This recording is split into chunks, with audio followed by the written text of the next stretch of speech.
वासुदेवाय। ओम नमो भगवते वासुदेवाय। ओम नमो भगवते वासुदेवाय।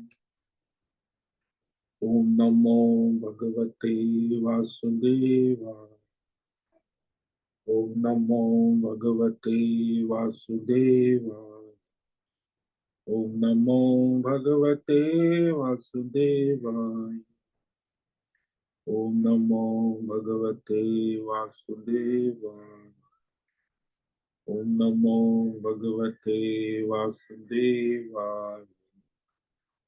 ओम नमो भगवते वासुदेवाय। ओम श्री परमात्मने नमो नमः। ओम गंगणपतये नमो नमः। ओम सं सरस्वत्यै नमो नमः। ओम गुं गुरुभ्यो नमो नमः। ओम सहनाववतु सहनौ भुनक्तु सह वीर्यं करवावहै तेजस्विनावधीतमस्तु मा विद्विषावहै। ओम शांति शांति शांति। सदाशिवसमारम्भां शंकराचार्यमध्यमम् अस्मदाचार्यपर्यन्तां वन्दे गुरुपरम्पराम्।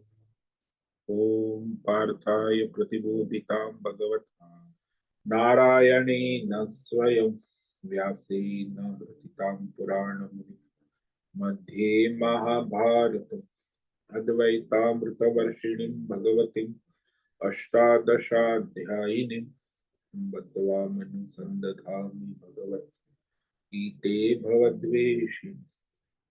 वसुदेवसुतं देवं कंसचाणूरमर्दनं देवकी परमानन्दं कृष्णं वन्दे जगद्गुरुं। नमस्ते परमं ब्रह्म सच्चिदानन्दरूपा निर्गुणाय नमस्तुभ्यं ओंकाराय नमो नमः।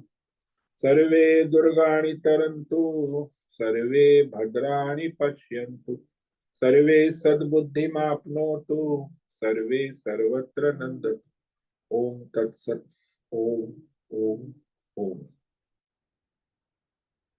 आप सभी ऑनलाइन नेटवर्क पर उपस्थित भगवद गीता श्रवण साधकों को आज प्रातः का ऋषिकेश से हमारा अभिवादन अभिनंदन अभिवंदन। हरि ओम हरि ओम हरि ओम। हम सबको आज का यह दिव्य दिन तन मन धन जन देश काल विषय वस्तु परिस्थिति अवस्थाएं अध्यात्म भौतिक दैविक क्षेत्र व्यष्टि समष्टि सभी को अपने अपने पूर्व में अनंत जन्मों में किए हुए संचित पाप पुण्य धर्म अधर्म मिश्र सकाम निष्काम कर्मों के पके हुए वर्तमान में आज सभी को अपने अपने प्रारब्ध अनुसार परमेश्वरी अचिंत्य योग माया के माध्यम से प्रसाद स्वरूप में प्राप्त हुआ है।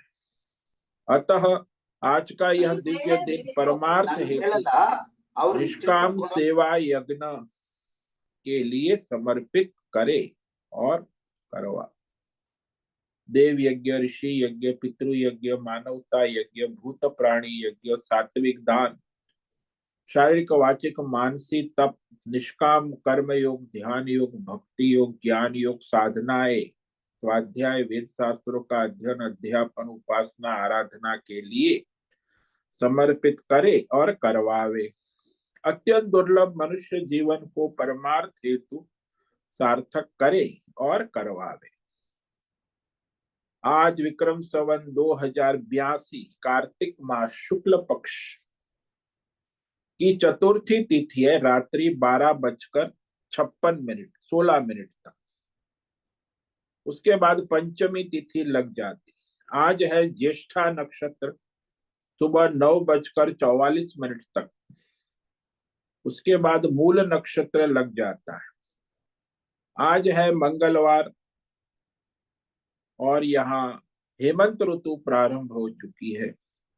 रात्रि का न्यूनतम तापमान 16 डिग्री रहा और दिन का अधिकतम तापमान 30 डिग्री। वायु की गति 10-15 किलोमीटर प्रति घंटा चल रही है। ईस्वी सन 2024, 5 नवंबर 2024, सुबह के 7 बजने वाले हैं। कलयुग का प्रथम चरण, 5125वां वर्ष, 7वां वैवस्वत मनवंतर, श्वेत वराह कल्प, ब्रह्मा जी का 26वां दिन और 51वां वर्ष चल रहा है।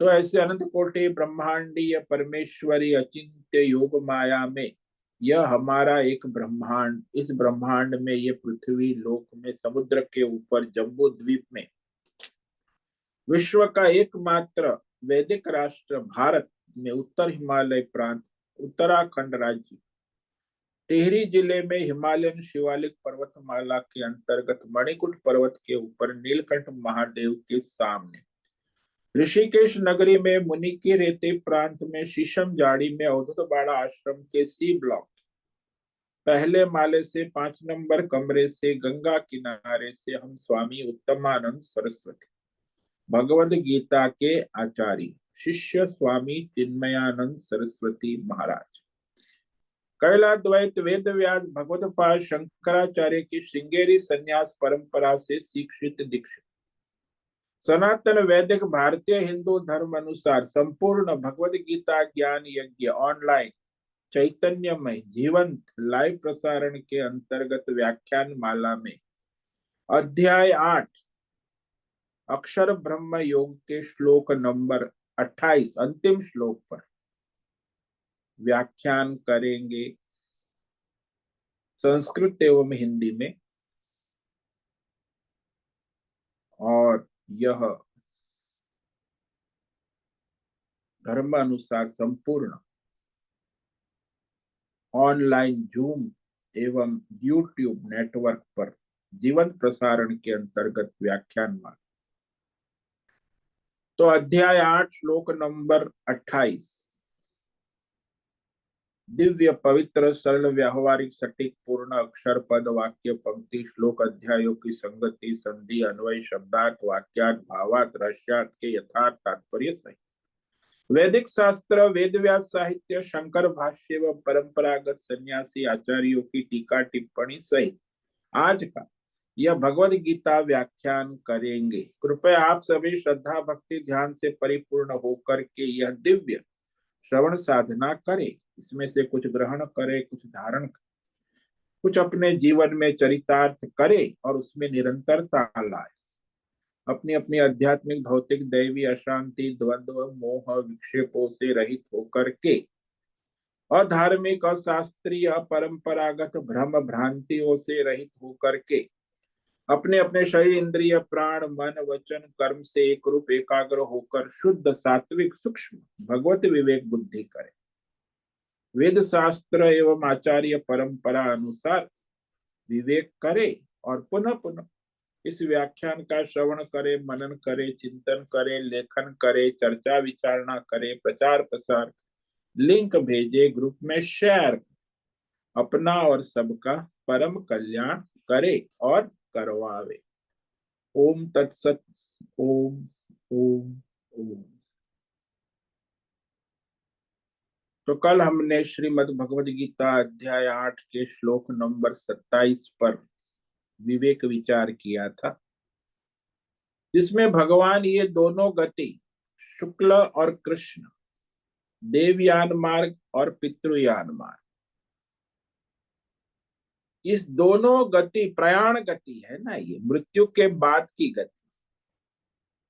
इस मृत्यु का के बाद की गति के रहस्य को जानने वाले साधक योगी की भगवान प्रशंसा कर और अर्जुन को कहते हैं कि तुम निष्काम योगी बन जा।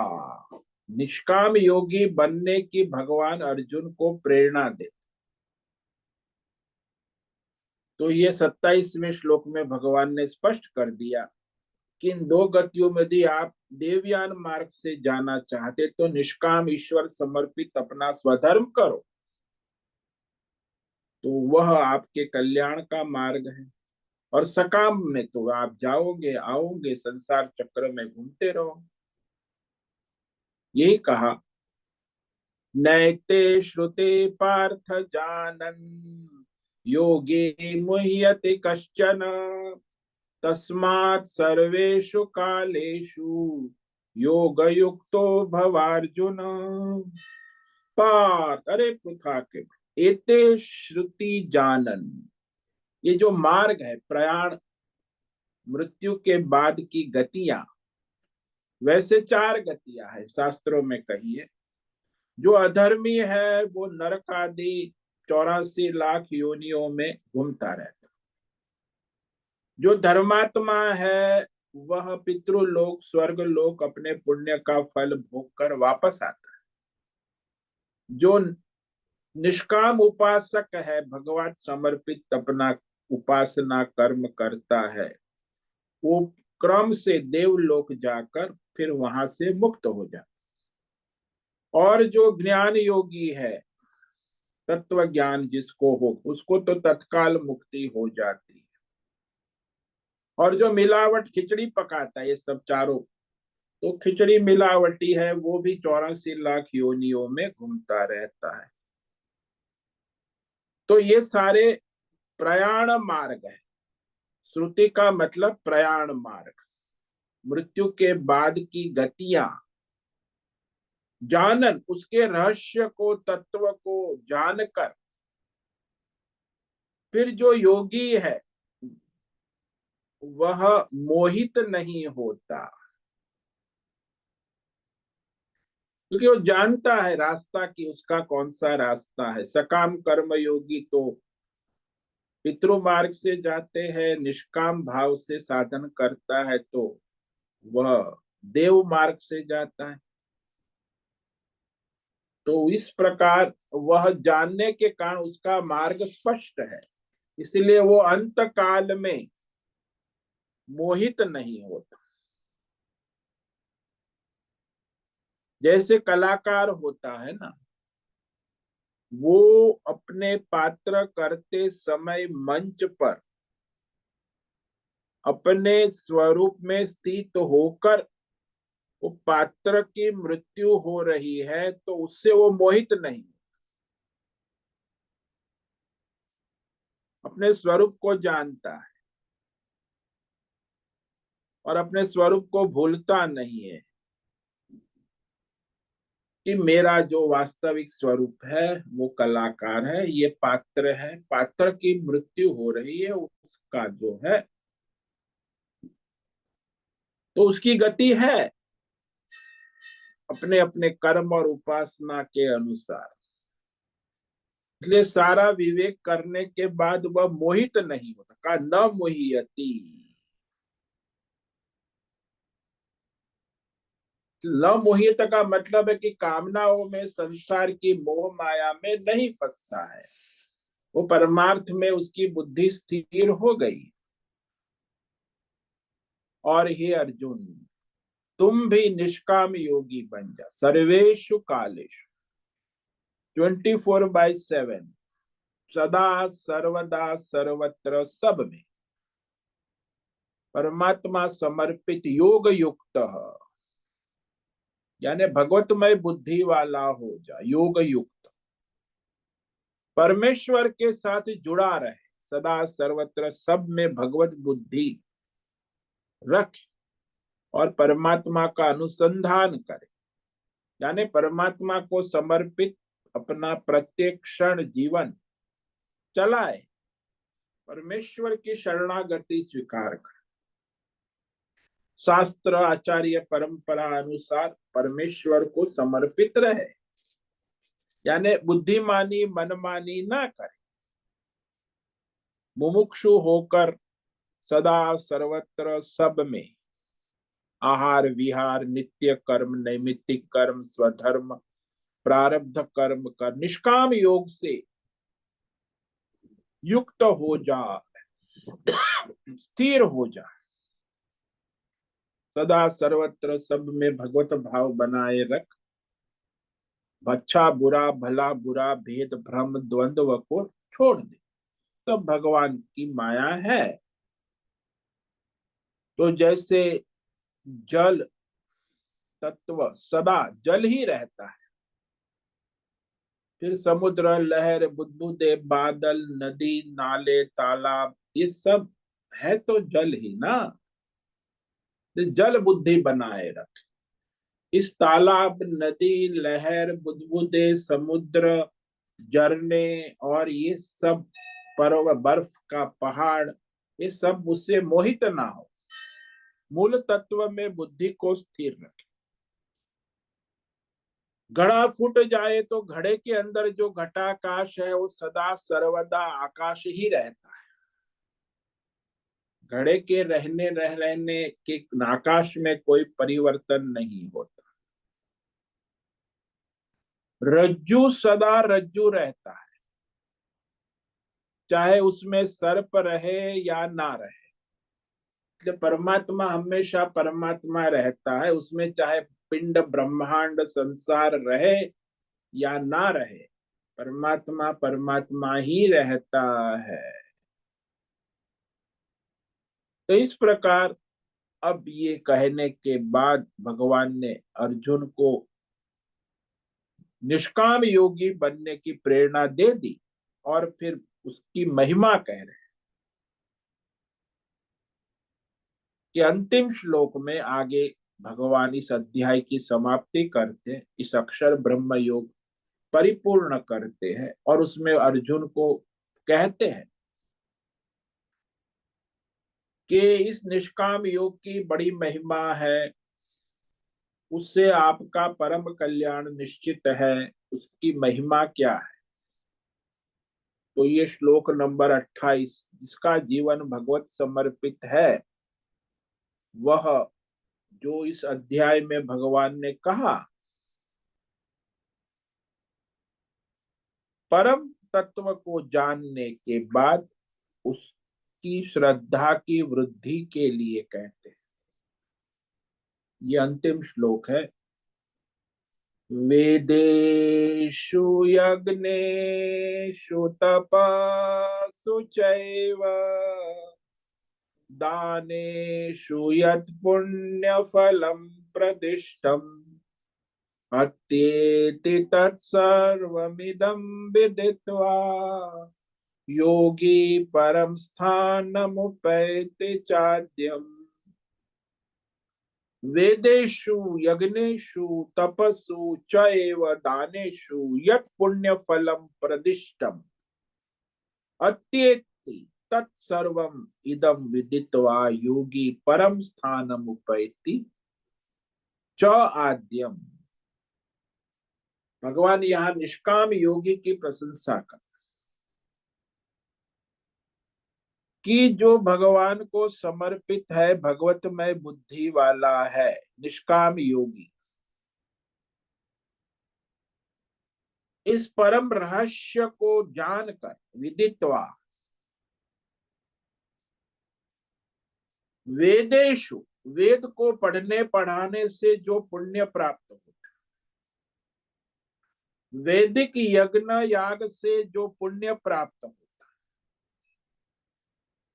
शारीरिक वाचिक मानसिक तपस्याओं से जो पुण्य प्राप्त होता है और सात्विक दान से जो पुण्य प्राप्त होता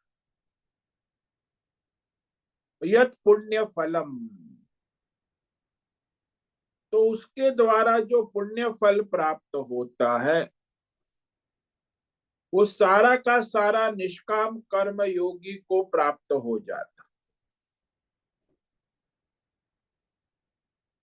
प्रदिष्टम, शास्त्र में जो बतलाया है पुण्य, वेद पढ़ने का पुण्य, यज्ञ करने का पुण्य, तपस्या करने का पुण्य फल और दान करने का पुण्य फल।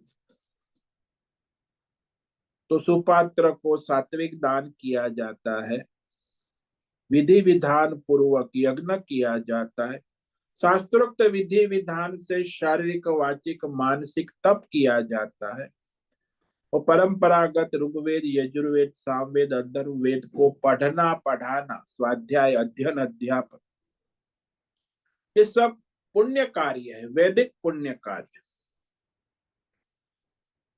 उन सब को अत्येति प्राप्त कर लेता है। अत्येति का मतलब है सबको पार कर लेता है। अति इति सबको अपने परमात्मा स्वरूप में प्राप्त कर लेता है और सनातन परमात्मा को भी प्राप्त हो जाता है, यानी उसे डबल लाभ हो जाता है। निष्काम योगी को ये सारे पुण्य फल तो उसे सहज प्राप्त हो जाते हैं, साथ में परमात्मा परम तत्व को भी प्राप्त कर लेता है। तो अपने शास्त्रों में, वेदों में ये जो है, ये अध्याय 8 जो प्रारंभ हुआ उसमें भगवान ने किम तद ब्रह्म व परमात्मा क्या है ये प्रश्नों का निर्णय करने के लिए तो भगवान अर्जुन के 7 प्रश्नों का उत्तर इस अध्याय में दिया। इस प्रश्न के उत्तर के अनुसार उस परमात्मा तत्व को जानकर वह परमार्थी निष्काम योगी उस सारे के सारे भौतिक अध्यात्म दैव कर्म फल को प्राप्त कर लेता है, अत्येत पार कर जाता है। तो पुण्य फल जो वेदों के पढ़ने से, वेद के यज्ञ करने से, तप करने से, दान करने से जो बतलाया गया सबको प्राप्त कर लेता है, यानी सभी फलों का लाभ प्राप्त, सर्वोत्तम सर्व कारण परमार्थ की स्थिति को पा लेता है, उसमें सभी फल आ जाते। उपनिषद के अंदर ये भगवतमय बुद्धि को अंतकरण शुद्धि कहा है। जिसकी बुद्धि भगवतमय हो जाती है उसका अंतकरण शुद्ध है, तो उसको परमात्मा के प्रति अनन्य भक्ति उत्पन्न करने के लिए वेद अध्ययन का साधन बतलाया गया कि वेद को पढ़ो और पढ़ाओ, अध्ययन अध्यापन से अंतकरण शुद्ध होता है, भगवतमय बुद्धि होती। तो ब्राह्मण जो है वह परमात्मा की प्राप्ति के लिए ये वेदों का अध्ययन अध्यापन करते। तो इस परमेश्वर के अध्ययन, वेदों के अध्ययन अध्यापन से क्या होता है? बोले परमात्मा प्राप्ति की इच्छा बनती है, परमेश्वर के साक्षात्कार करना चाहने लगते हैं, करे उस परमात्मा को मुझे भी प्राप्त कर। जब वेद पढ़ेगा तब तो परमात्मा की जिज्ञासा होगी ना। तो जो नियम पूर्वक वेदों का पाठ, वेदों का अध्ययन अध्यापन कर से विवेक करता है, ये विवेक वेदों के पठन पठापन स्वाध्याय से ही होता है, तो वह विवेक करना ये प्रथम साधन बताया। तो वेदों में, संहिताओं में परंपरा से, गुरुकुल में रहकर आचार्य परंपरा से वेदों का श्रवण मनन अध्ययन अध्यापन करने से वह मनुष्य जो है विवेकी हो जाता। तो वेद को पढ़ता है इतना नहीं, वेदों के अर्थ को भी जानने से विवेक जागृत। वेदों का अर्थ जानकर विवेक पूर्वक वह प्रयास करता है, इसे वेदानुवचन हो जाए। वेदानुवचन यानी वेदों के यथार्थ अर्थ को जानने का विवेक करे, जानकर विवेक हो जाता है कि हाँ वेद का ये लक्ष्य है। उसी को भगवान ने यहाँ कह दिया कि जो वेद पढ़ने से, केवल पाठ करने से नहीं होगा, विवेक होगा वेदों के मंत्रों के अर्थ करने से। वो भी अर्थ अपने मन मानी बुद्धि में, आज कई भ्रमणाएं पड़ी है, वैदिक मंत्रों के अर्थ भी हजारों लाखों होते हैं। तो वो गुरुकुल में आचार्य परंपरा से वैदिक मंत्रों का श्रवण करना, नियमित उसका अध्ययन अध्यापन करना, तब वो वेदों का यथार्थ अर्थ, वास्तविक अर्थ प्रकट होता है। उसे विवेक पूर्वक धारण कर, उसी को यहाँ भगवान ने वेदेशु कहा। वेदेशु, वेदों को पढ़ने पढ़ाने से, वेदों के मंत्रों का अर्थ यथार्थ रूप से विवेक करने से, तमेतं वेदानुवचनेन ब्राह्मणा विविदिशन्ति यज्ञेन दानेन तपसा अनाशक। वेदों में स्पष्ट मंत्र, वही मंत्र भगवान ने यहाँ रख दिया है कि यज्ञ दान तप क्रम बदला हुआ है, बाकी है वही। यज्ञेशु, वैदिक यज्ञ जो है, वेद शास्त्र ने कहा है, वैसा ही सारे वेदों के समय, क्रम, अंग, सामग्री सब निर्धारित है। इसका मुहूर्त क्या है, यज्ञ का समय निर्धारित है, यज्ञ की स्थान निर्धारित है, यज्ञ की सामग्री, यज्ञ करने वाला यजमान और उसका जो यज्ञ का पुरोहित और यज्ञ में मंत्र पाठ करने वाला पाठी, ये सब परफेक्ट होना चाहिए, यहाँ कमियां नहीं होनी चाहिए। पूरा जैसा वेदों में कहा है वैसा का वैसा पूर्ण रूप से, वेद शास्त्र ने कहा है वैसा का वैसा सारी यज्ञ तैयारी, वैदिक यज्ञ का अनुष्ठान, तो सारे अंग, क्रम, उसका क्रम भी है, वैदिक यज्ञ का क्रम और उसकी सामग्री भी जो है वो कहा है, वो वैसी सामग्री से यथार्थ रूप से ज्यों का त्यों वैदिक यज्ञ अनुष्ठान कर्तव्य है। सामान्यतः आज के जमाने में लोग समझते हैं कि थोड़ा कुछ कर लेंगे तो थोड़ा फल मिल जाएगा, यज्ञ थोड़ा जैसे तैसे अधूरा अगड़म बगड़म स्वाहा कुछ भी कर लिया। आजकल तो 90% ब्राह्मण लोग अगड़म बगड़म स्वाहा ही करते, कुछ पूरा विधि विधान से क्रम से वैदिक मंत्र नहीं होता। यज्ञ अनुष्ठान, तो वो जो यज्ञ अनुष्ठान अगड़म बगड़म स्वाहा होता है, उसका क्या फल होगा? बोले थोड़ा कुछ किया है तो थोड़ा तो मिलेगा ना। ऐसा सामान्यतः लोग ऐसा समझते हैं कि थोड़ा करेंगे उसमें से कुछ ना कुछ तो फल हमें थोड़ा मिलेगा, यज्ञ कर्म होगा ही, लेकिन थोड़ा करने से कुछ भी फल नहीं होगा। अधूरा, गलतियों से, खामियों से किया हुआ यज्ञ का कोई भी, केवल परिश्रम परिश्रम और परिश्रम ही मिलेगा, यानी शून्य फल है। आपने इतना बड़ा यज्ञ किया, उसमें अधूरा मंत्र उच्चारण ठीक नहीं हुआ, क्रम ठीक से नहीं हुआ, सामग्री आगे पीछे चल, ब्राह्मण ने स्वाहा कर दी, अगड़म बगड़म स्वाहा कर दिया, तो कोई फल नहीं मिलेगा, चाहे कितना बड़ा यज्ञ हो, चाहे कितनी बड़ी बात।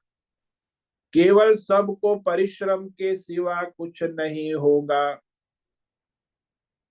यज्ञ का फल तो तभी ही होगा जब यज्ञ पूरा विधि विधान, सामग्री, समय, स्थान की पवित्रता से हुआ, तब वो यज्ञ का परिणाम उत्पन्न होगा। तो ये भी आजकल बड़ी मान्यता है, चलो भाई महाराज थोड़ा प्रतीकात्मक रूप से यज्ञ कर दो, विवाह विधि है उसमें भी यज्ञ में प्रतीकात्मक, तो कुछ नहीं होगा, थोड़ा करने से कुछ फल नहीं। सा जैसा कहा है वैसा का वैसा सब विधि विधान किया जाए, तब वैदिक यज्ञ की साधन सामग्री भी जो कही है उस अनुसार, उस मात्रा में, उस क्रम में यज्ञ में अर्पण की जाए, तब उसका फल होता। अभी सामग्री कही है तो सामग्री भी क्रम से उस सात्विक शुद्ध सामग्री होनी चाहिए। ऋतु अनुसार। एक ब्राह्मण थे, उनको यज्ञ करना था, तो यज्ञ स्तंभ के लिए उपयुक्त कत्थे की लकड़ी चाहिए थी। कत्थे की लकड़ी, कत्थे जो हम पान में लगाते हैं ना, वो भी कत्थे की लकड़ी। वो ढूंढते रहे कहीं गांव में, जंगल में, लेकिन कत्थे की लकड़ी उनको नहीं मिली, तो यज्ञ नहीं कर पाए। क्योंकि बाकी सब सामग्री उनके पास थी, कत्थे की लकड़ी नहीं, का यज्ञ कर ही नहीं पाए। क्योंकि सामग्री में भी कोई चीज ना हो, एक चीज भी ना हो तो चलता नहीं। भगवान ने कहा, वेद में जो कहा इसमें से कुछ चलता नहीं है, जैसा है वैसा ज्यों का त्यों करना, विधि विधान से करना। तो इस प्रकार आजकल तो भाई यज्ञ सामग्री में, प्रक्रिया में मनमानी, हेरा फेरी, भ्रष्टाचार, दुराचार, समय की भी कोई मर्यादा नहीं। कोई भी समय कभी भी करते रहते हैं यज्ञ। ठीक प्रकार से यज्ञ करने वाले जानते हैं कि ये सब व्यर्थ, खाली पुरुषार्थ मात्र है। धन का व्यय है, समय का व्यय है, और यो यजमान का भी पुरुषार्थ व्यर्थ है, और पुरोहित का पुरुषार्थ भी व्यर्थ है।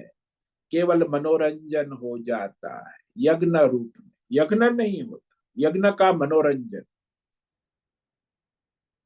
तो यहाँ आजकल तो यही ज्यादा चल रहा है।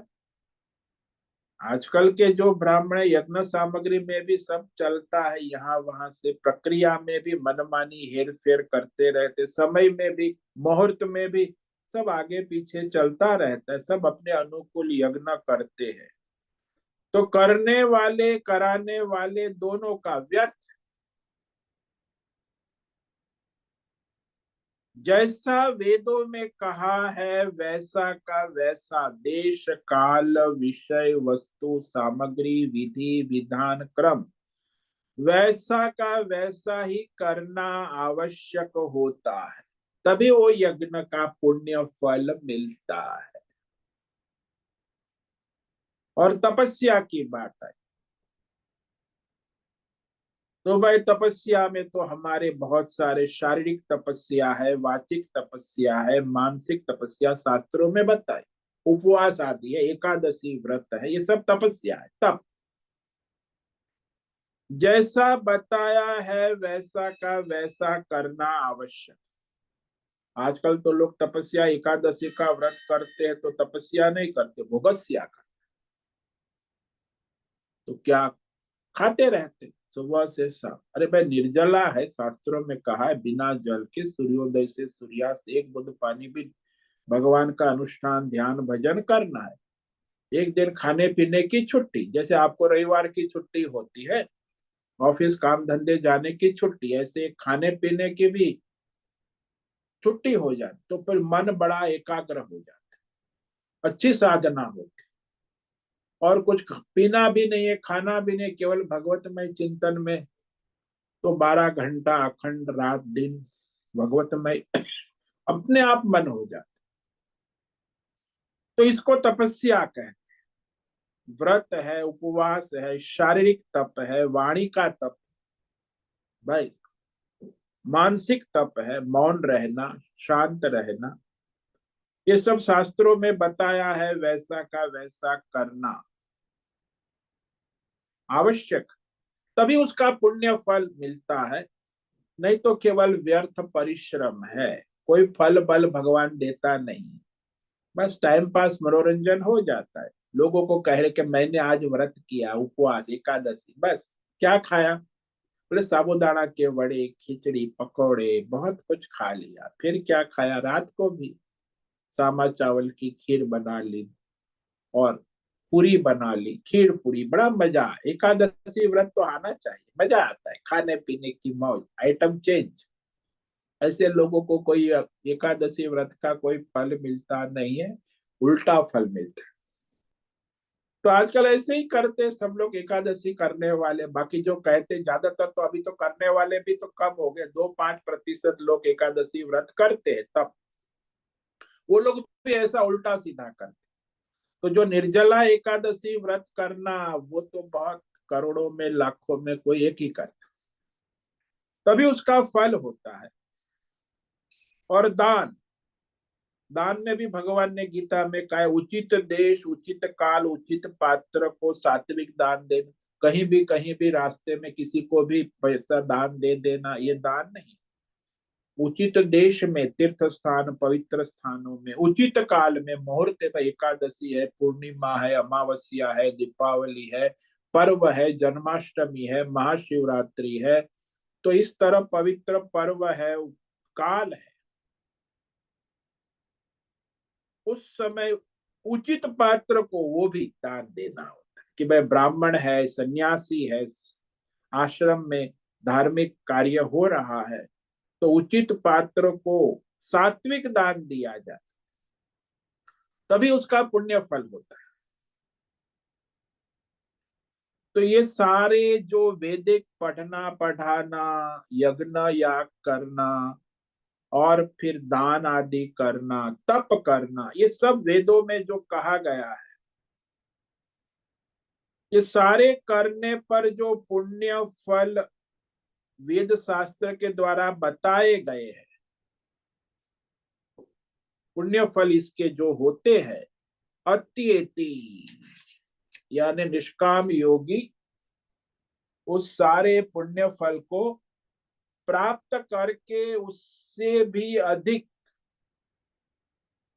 अंतकरण शुद्धि, भगवत बुद्धि प्राप्त कर लेता है। तो निष्काम भाव से करने वाला फल भी मिलता है उसे, सारे यज्ञों का, और अंतकरण शुद्धि, भगवत बुद्धि प्राप्त कर लेता है। तो ये विशेषता है भगवान। अत्येति का मतलब है कि सारे पुण्य कर्मों के फल को प्राप्त करके उससे भी अधिक परम पुण्य, परमात्मा बुद्धि, अंतकरण शुद्धि, भगवत परमार्थ की योग्यता प्राप्त कर लेते हैं। ये बड़ी विशेषता भगवान कह रहे हैं। तत्सर्वम एत अत्येति, सारे पुण्य कर्मों को निसंदेह वह प्राप्त कर लेता है, और साथ में परम सनातन परमात्मा को भी प्राप्त कर लेता, परम धाम, क्योंकि उसकी भगवत में बुद्धि हो जाती है, अंतकरण शुद्ध हो जाता है, परमार्थ की योग्यता उसे प्राप्त हो जाती, आद्यम परम स्थानम।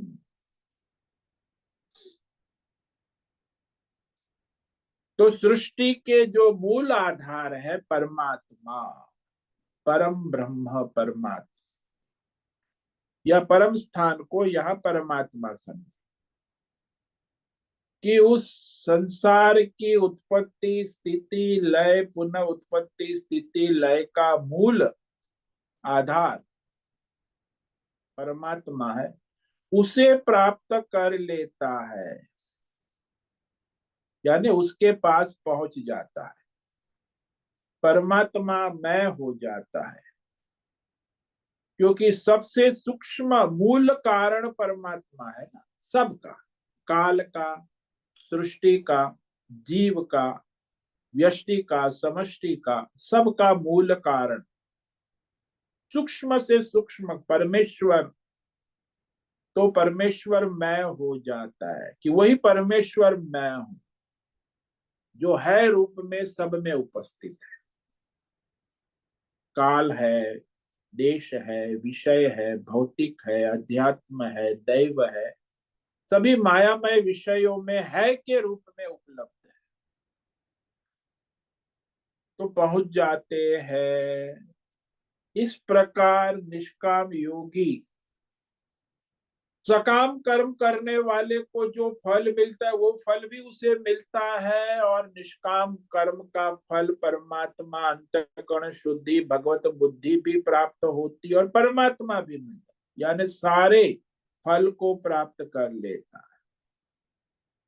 ऐसा नहीं निष्काम कर्म योगी फिर उसको सकाम कर्म का फल नहीं मिलता, सकाम कर्मी को जो फल मिलते हैं वो फल निष्काम को भी मिलता है। जो कर्म किया है यज्ञ दान तप, तो उसका फल निष्काम कर्म योगी को भी मिलता है। ऐसा नहीं है कि निष्काम कर रहा है तो इससे फल नहीं मिलेगा, उसे परमार्थ ही मिलेगा, ऐसा नहीं। तो सारे सकाम कर्मों के द्वारा जो फल निर्धारित, वो फल सारे निष्काम कर्म योगी को प्राप्त हो जाता है और उससे आगे परमार्थ उसका सिद्ध हो जाता है। सब कर्मों के फल को की प्राप्ति तो होती है, उससे भी आगे चला जाता है। जितने भी सकाम कर्म बताए उन सब का फल परमेश्वर की उपासना से प्राप्त किया जा सकता है। और यह परमेश्वर की उपासना की विशेषता है, निष्काम समर्पित। तो उन परमात्मा के फलों को प्राप्त कराने के साथ अंतकरण की शुद्धि यानी भगवतमय बुद्धि प्राप्त कराकर परमात्मा के साथ एकत्व यानी बुद्धि शुद्ध होने के बाद अनन्य भक्ति और भगवत भाव में स्थिति, तो परमात्मा के साथ आत्मज्ञान के द्वारा एकत्व का अनुभव हो जाता है कि वो परमात्मा ही मैं हूं वही वह परमात्मा, एकता के अनुभव को प्राप्त करा देता है। तो ये निष्काम कर्म योग की भगवान बहुत ही प्रशंसा कर है, उसमें आपको कई समस्या नहीं है। सकाम कर्म वाले को जो फल मिलेगा वो आपको भी मिलेगा, साथ में विशेष बोनस परमात्मा भगवत बुद्धि भगवतमय अनन्य भक्ति और ये सब मिलेगा। तो आपका ये निष्काम योग कभी व्यर्थ नहीं जाएगा। इसीलिए पिछले श्लोक में भगवान ने दृढ़ता पूर्वक कहा कि हे अर्जुन, सर्वेषु कालेषु योग युक्त भव, सदा सर्वदा सर्वत्र सब समय परमात्मा को समर्पित होकर निष्काम भाव से अपना यज्ञ दान तप स्वाध्याय धर्म कर्म लगा रहे। तो वो नित्य कर्म है, आहार है, स्वधर्म है, प्रारब्ध के अनुसार जो भी कर्म आता है वो ईश्वर को समर्पित भाव से निष्काम योग से करता रहे। तो तुम्हारा सारा जो है परमार्थ भी सिद्ध हो जाएगा और संसार की आपकी सभी कामनाएं भी सिद्ध हो जाए। तो इस प्रकार वह सारा योग से सिद्ध हो जाता। जैसे एक दृष्टांत ले लो कि अर्ध गोलाकार कांच के प्रकाश से, आपने वो बिलोरी कांच देखा होगा, परावर्तित प्रति प्रकाश बिंदु हमने जब सूर्य के पास रखते तो उसमें से परावर्तित होकर बिंदु, तो उसे कागज जल जाता है। कोई भी वस्तु वहां उसके साथ, हमने भी जला है बचपन में। तो अर्ध गोलाकार जो बिलोरी कांच है उसके प्रकाश से परावर्तित प्रकाश बिंदु से वो जो वस्तु उसके सामने कागज रखा है तो वो कपड़ा रखा है, जल उठता है। ठीक ऐसे ही भक्त की बुद्धि सब और से हटकर केवल परमात्मा में केंद्रित होकर एक रूप हो जाती, भगवत में हो, तो वो मोह माया उसकी जल जाती, सारी समाप्त। भगवतमय होने के बाद मोह माया नहीं रहे। जब तक भगवतमय नहीं हुआ है तब तक मोह माया रहे। इसीलिए ये केंद्रित होना आवश्यक। वो जो प्रकाश बिंदु है वही वस्तु को जला देता है। ऐसे ही ये केंद्रित बुद्धि हमारी अज्ञान माया को भस्म कर दे, तो फिर हमें भगवतमय बुद्धि हो जाती है। ये नियम है। तो इस तरह यह जो अध्याय है इसका ये अंतिम श्लोक है। और इस श्लोक में भगवान ने स्पष्ट कर दिया कि वह निष्काम योगी को क्या लाभ होता है, इस परम तत्व को प्राप्त हो जाता है। ये क्यों कहा भगवान ने? क्योंकि वो अर्जुन की श्रद्धा की वृद्धि हो, इसके लिए भगवान ने कि परमार्थ करे, निष्काम भाव से अपना स्वधर्म करे। श्रद्धा बढ़ेगी तो वो कर्म करेगा, नहीं तो फिर वो अपने सकाम कर्म में लगा रहेगा, मोह माया में, ईश्वर को समर्पित नहीं हो। तो श्रद्धा बढ़ाने के लिए भगवान ने उसे ये भी कहा कि तुम्हें कितना बड़ा लाभ, जो वेदों के पढ़ने से, यज्ञ याग से, दान से पुण्य कर्म फल होते वो भी मिलेगा, और साथ में ये परमार्थ अनन्य भक्ति भी मिलेगी, और परमात्मा भी सनातन परम पद को भी प्राप्त हो जाएगा, उपेति। तो ये विशेषता भगवान ने कही। अब ये जो अध्याय है, अष्टम अध्याय, इसमें मुख्य ये प्रयाण गति, मृत्यु के बाद की गति वाला आवागमन का रहस्य भगवान ने कहा, और इसके द्वारा कि संसार को पार होने का उपाय भी बताया। तो इस अध्याय को महाभारत में तारक ब्रह्म योग भी कहा है। तारक ब्रह्म यानी ये मृत्यु के बाद संसार से तारने वाला, सृष्टि स्थिति लय कराने वाला, परमेश्वर को ज्ञान कराने वाला, और उसकी परमात्मा की प्राप्ति कैसे हो ये बताने के लिए ये तारक ब्रह्म योग है। यहां हमने अक्षर ब्रह्म योग नाम लिखा है। तो प्रारंभ में अक्षर ब्रह्म परमम कहा भगवान ने, उसी से शुरू हुआ। फिर भगवान ने 7 प्रश्नों के उत्तर दिए, और फिर ये प्रयाण की 2 गतियां बताई, मृत्यु के बाद का रहस्य कहा, उसका वर्णन किया, और उस मृत्यु के बाद भी परमात्मा को प्राप्त होने का उपाय बताया। अक्षर ब्रह्म परमात्मा इस अध्याय में प्रधान विषय है, अक्षर ब्रह्म योग। तो मुख्य इस अध्याय का लक्ष्य परमात्मा की प्राप्ति है। परमात्मा ही प्रधान विषय होने से इस अध्याय का नाम अक्षर ब्रह्म योग हो गया। तो ये योग जो है ये परमात्मा की प्राप्ति कराने वाला योग अध्याय है, इसलिए इसका विशेष महत्व है। तो इस तरह ये जो अध्याय यहाँ समाप्त होता है। ओम तत्सदिति श्रीमद् भगवद गीतासु उपनिषत्सु ब्रह्म विद्यायां योग शास्त्रे श्री कृष्णार्जुन संवादे अक्षर ब्रह्म योगो नाम अष्टमोऽध्यायः संपूर्णम्।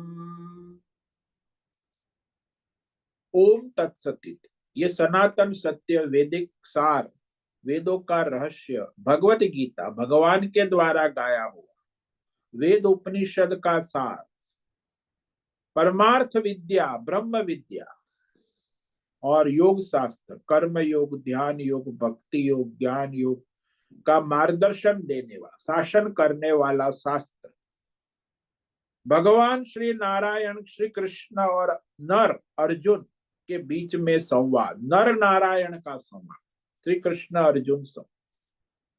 अक्षर ब्रह्म योग यानी परमात्मा के स्वरूप को प्रकाशित करने वाला, परमात्मा तत्व की प्राप्ति कराने वाला अक्षर ब्रह्म योग नाम का अष्टम अध्याय संपूर्ण हुआ। तो इस तरह ये 8वां अध्याय जो है समापन होता है। और आप में से कुछ साधक तो फिर आएंगे यहाँ, तो फिर ये 7 दिन आपको 8वें अध्याय का श्रवण चिंतन मनन फिर रिवीजन होगा विशेष रूप से। बाकी जो साधक ने नहीं सुना, जो अधिकांश लोग, उनको उसका अष्टम अध्याय का फिर लाभ मिलेगा, अक्षर ब्रह्म। तो इस तरह ये अध्याय समाप्त होता है। आज हमने ये जो श्लोक किया इसको संक्षेप में देख लेते हैं। वेदेषु यज्ञेषु तपस्सु चैव दानेषु यत् पुण्यफलं प्रदिष्टम् अत्येति तत्सर्वमिदं विदित्वा योगी परम स्थानमुपैति चाद्यम्। योगी का मतलब यहाँ निष्काम जो भगवत समर्पित है, इस रहस्य को जानता है, निष्काम कर्म योग के रहस्य तत्व से जानकर वेदेशु, वेद को पढ़ना पढ़ाना अध्ययन अध्यापन करने से जो पुण्य मिलता है, वैदिक यज्ञ के द्वारा जो पुण्य मिलता है, पुण्य फल, वैदिक तपस्या शारीरिक वाचिक मानसिक तपस्या के पुण्य से जो फल मिलता है, और सात्विक दान सुपात्र को शास्त्रोक्त दान करने से जो पुण्य फल मिलता है, यत पुण्य फलम, वेदों में कहा है, फल भी कहा है, इसका ये फल है, कर्म का फल बतलाया गया है परंपरा से, वेद शास्त्रों में कहा है, उसी सब को तत्सर्वम एव उपैति अत्येति, यानी वो सब को निसंदेह प्राप्त कर लेता है, सबसे उपराम हो जाता, अति प्राप्त करके उपराम हो जाता, पार कर जाता है, और आद्यम परम स्थानम उपैति, वो सनातन परमात्मा, सबका आदि मूल कारण परमेश्वर परमात्मा, परम धाम जिसको कहा, परम तत्व, परम पद को प्राप्त होते हैं। सर्वश्रेष्ठ गति, उत्तम परमात्मा के स्वरूप में परम गति यानी परम शांति, उस परमात्मा में परम स्थिति को प्राप्त उपैति होते हैं, हो जाते हैं। तो इस तरह यह मनुष्य अपने यह लोक परलोक सब सिद्ध कर लेता है, सारे पुण्यों का फल भी प्राप्त कर लेता है, उस पुण्य फल से उपराम होकर परमात्मा को भी प्राप्त कर लेता है। ओम नमो नारायणाय, ओम नमो नारायणाय, ओम नमो नारायणाय, ओम नमो नारायणाय, ओम नमो नारायणाय। कायेन वाचा मनसेन्द्रियैर्वा बुद्ध्यात्मना वा प्रकृते स्वभाव करोमि यद्यत् सकलं परस्मै नारायणायेति समर्पयामि। ओम सर्वे भवन्तु सुखिनः, सर्वे सन्तु निरामयाः, सर्वे भद्राणि पश्यन्तु, मा कश्चित् दुःखमाप्नुयात्, अस्तो मा सद्गमय, तमसो मा ज्योतिर्गमय, मृत्योर्मा मृतंगमय। ओम पूर्णमद पूर्णमिदं पूर्णात् पूर्णमुदच्यते पूर्णस्य पूर्णमादाय पूर्णमेवावशिष्यते। ओम शांति शांति शांति। शंकरं शंकराचार्यं केशवं बादरायणं सूत्र भाष्य कृतौ वंदे भगवन्तौ पुनः पुनः। ईश्वरो गुरुरात्मेति मूर्ति भेद विभागी व्योमवद्व्याप्त देहाय दक्षिणामूर्तये नमो नमः। ओम गुरुभ्यो नमो नमः। ओम तत्सत् ब्रह्मार्पणमस्तु। ओम ओम ओम।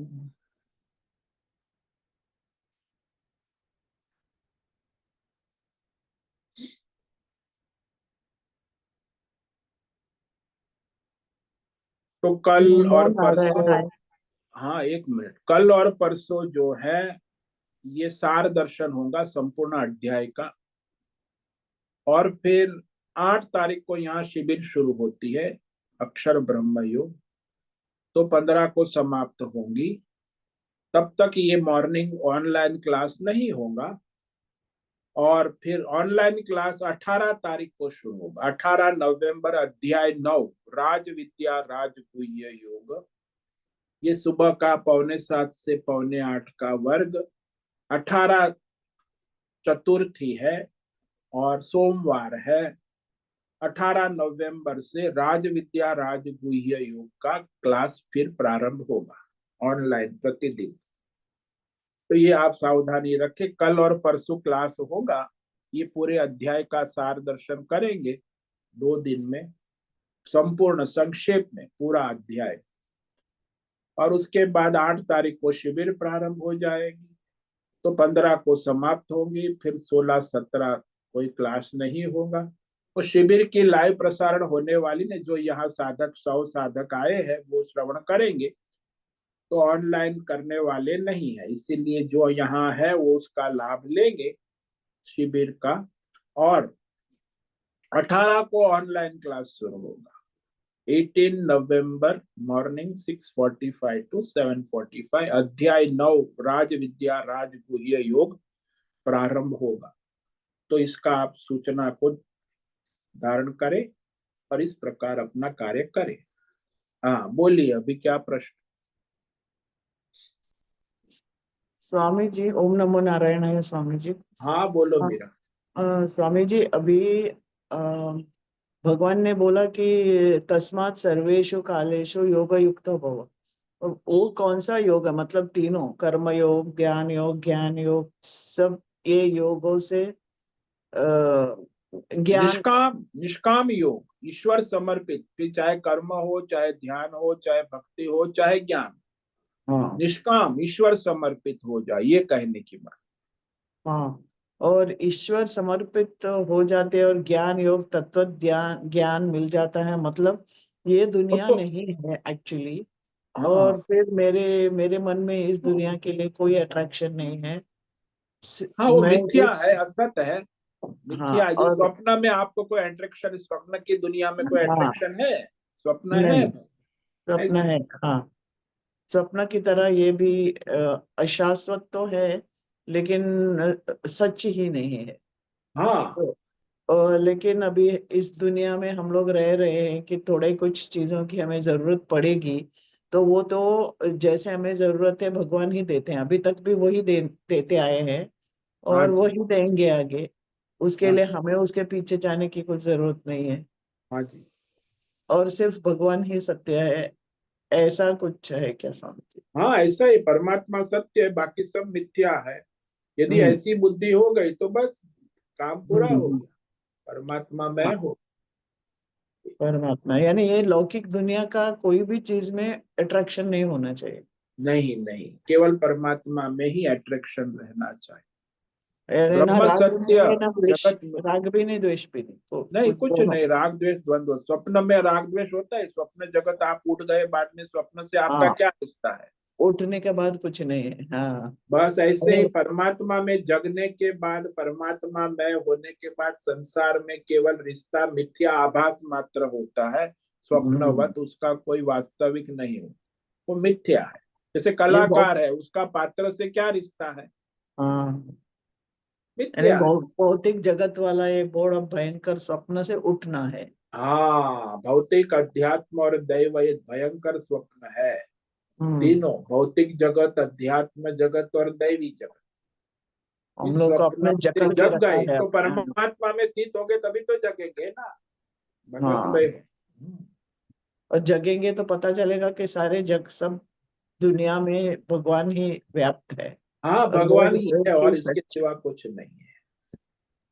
अच्छा। और सारे योगों से युक्त होना, मतलब वो एक से एक स्टेप बाय स्टेप तो होता है। हाँ, स्टेप बाय स्टेप, लेकिन वो ईश्वर समर्पित निष्काम कर्म योग, ध्यान योग, भक्ति योग, ज्ञान योग, क्रम से। हम्म हम्म। तो ये समझ आवश्यक। गया। ओम नमो नारायणाय स्वामी। ओम नमो नारायण। ओम नमो नारायण स्वामी जी। हाँ जी शर्मा जी बोलिए। स्वामी जी थोड़ा सा हटके इससे प्रश्न है कि मृत्यु पश्चात सूक्ष्म शरीर तो निकल जाता है, स्थूल शरीर रह जाता है, और सूक्ष्म शरीर यानी कि जो आत्मा है उसे परमात्मा का ही अंश कहा गया है गीता में कि मेरा ही अंश है, सूक्ष्म अति सूक्ष्म। परंतु मृत्यु पश्चात जो कर्म के अनुसार जो लोक भोगते हैं वो परमात्मा का ही अंश भोगते हैं, यानी कि आत्मा ही उस सुख से या दुख से गुजरती है। तो परमात्मा का स्वयं का अंश होते हुए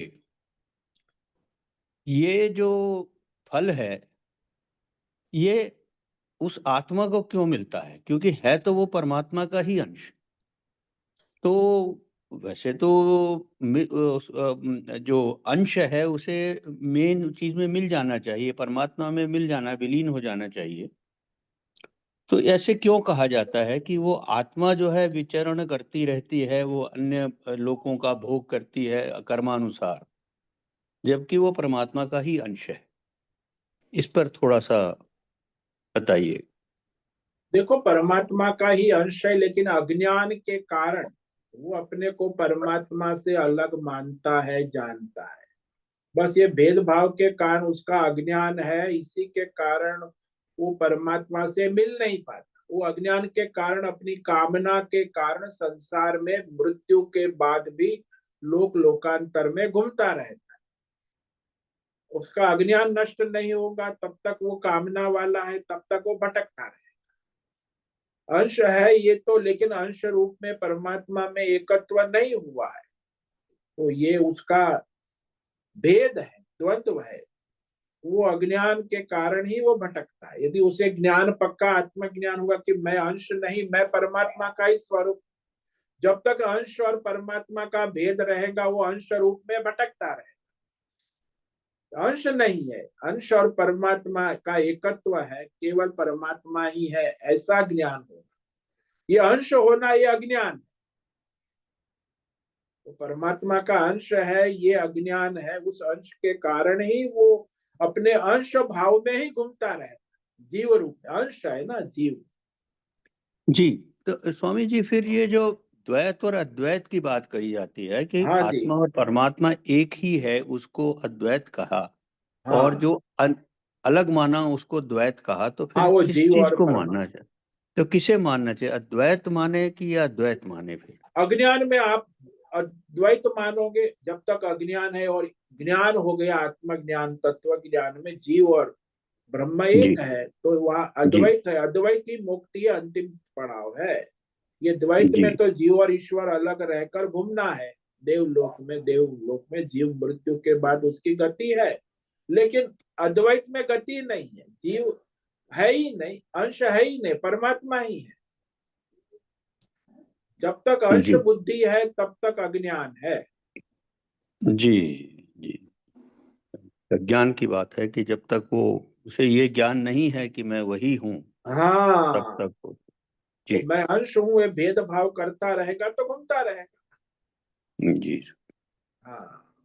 जी। ओम नमो नारायण स्वामी जी। ओम नमो नारायण।